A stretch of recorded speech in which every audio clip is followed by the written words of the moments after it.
الرحمن الرحیم۔ السلام علیکم۔ ممنوعہ ممالک سے آنے والی غیر ویکسین یافتہ کارکنوں کو قرنطینہ سینٹر میں ٹھہرایا جائے گا۔ وزارت داخلہ سعودی وزارت داخلہ کی ترجمان کرنل طلال الشلہوب نے کہا ہے کہ ممنوعہ ممالک سے آنے والوں کی رہائش کے لیے قرنطینہ سینٹر قائم کرنے کے لائسنس جاری کیا جا رہا ہے۔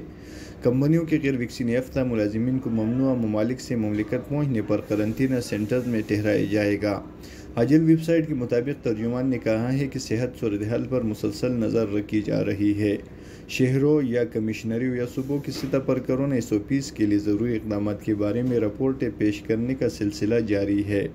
یاد رہے کہ اس سے قبل وزارت بلدیات اور دیہی امور وہاؤس سنگھ نے بتایا تھا کہ بیرونی ممالک سے آنے والے غیر ملکی ویکسین یافتہ کارکنوں کے لیے قرنطینہ سینٹرز کے لائسنس جاری کرنے کا آغاز کر دیا گیا ہے۔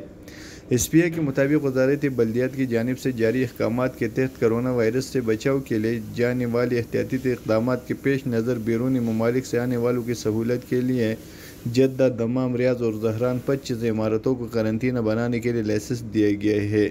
قرنطینہ سینٹرز میں 3276 افراد کے قیام کی گنجائش رکھی گئی ہے۔